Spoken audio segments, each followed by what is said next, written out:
अस्सलाम वालेकुम, I am Bilal Saeed from mgsoft.com। VB.NET के एक और ट्यूटोरियल में खुश आमदीद।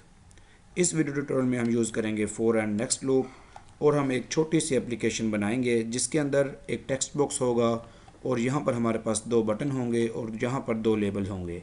इसमें होगा क्या, इसमें ये होगा कि आप इस टेक्स्ट बॉक्स में कोई भी डिजिट एंटर करेंगे। बिलफर्ज में एंटर करता हूँ 3 और ये बटन हम यस वाला दबाएंगे तो आप देख रहे हैं कि ये जो 3 का टेबल है जिसे उर्दू में पहाड़ा कहते हैं वो हमारे लिए यहाँ पर जनरेट हो चुका है।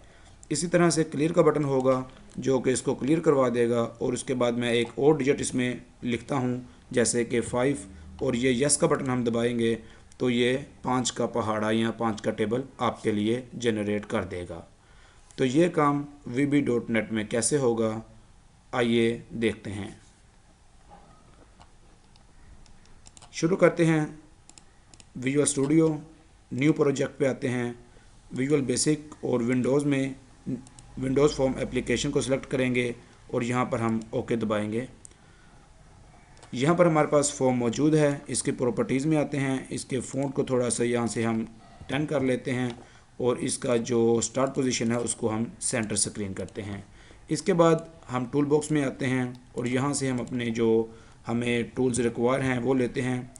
सबसे पहले एक टेक्स्ट बॉक्स ले लेते हैं, हमारे पास एक लेबल है, लेबल ले लेते हैं और उसके बाद जो बटन है उसको ड्रैग करवा लेते हैं। ये हमारे पास कंट्रोल मौजूद हैं, इनको हम सबको सेलेक्ट करते हैं और इनके फ़ॉन्ट को यहाँ से 14 कर लेते हैं। यहाँ पर ये बटन है, इसको यहाँ पर लेके आएंगे, यहाँ पर इसको थोड़ा बड़ा करते हैं और यहाँ पर इसके टेक्स्ट में हम यस लिख देते हैं। इसी तरह कंट्रोल C और कंट्रोल V से इसको पेस्ट करवाया और ये बटन नंबर 2 है, इस पर हम लिख देते हैं क्लियर।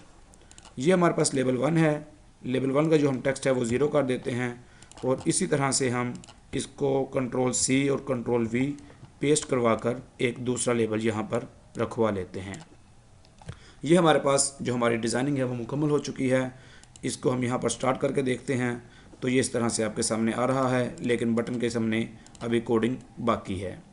कोडिंग करते हैं। सबसे पहले आते हैं हम इस बटन पे, इसको मैंने क्लिक किया है और यहाँ पर हम सबसे पहले लिखे हैं dim n1 as integer is equal to integer dot parse और ब्रैकेट में लिखेंगे टेक्स्ट बॉक्स 1 डॉट टेक्स्ट। इसी सेम लाइन को मैं कॉपी करूँगा, कॉपी करने के बाद यहाँ पर हम पेस्ट करवाएंगे और यहाँ पर n1 को n2 कर देंगे। इसके बाद हम क्या करेंगे, यहाँ पर हम लिखेंगे for I as integer is equal to 1 to 10। ये हमारे पास एक फॉर लूप है जो कि हम यहाँ पर चलाना चाहते हैं। यहाँ पर हम लिखेंगे label 1 dot text is equal to label 1 dot text और and VB new line and n1 और यहाँ पर लिखेंगे n1 plus is equal to n2।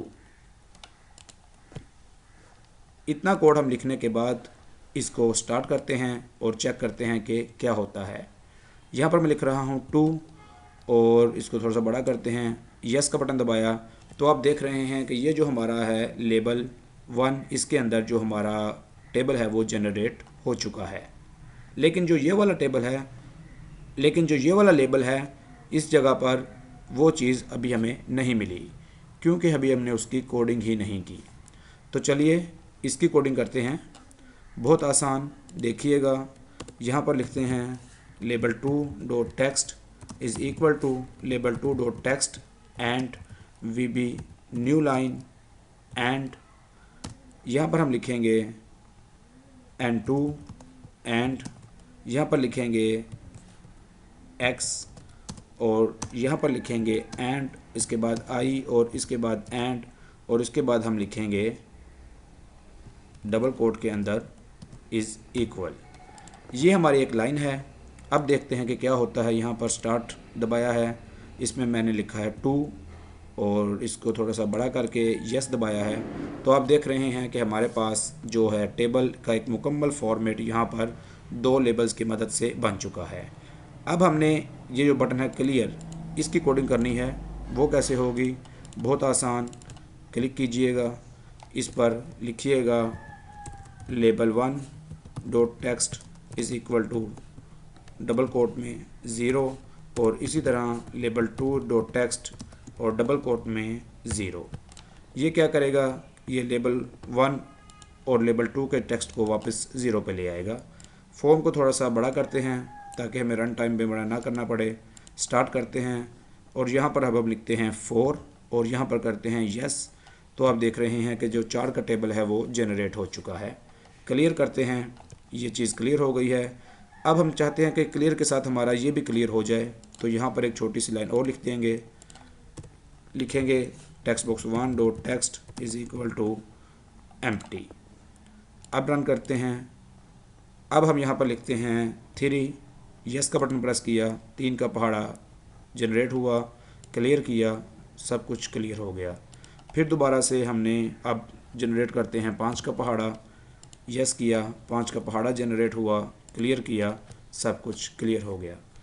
तो व्यूअर्स, आपने देखा कि फॉर लूप की मदद से एक टेबल को जनरेट करवाना VB.NET में कितना आसान है।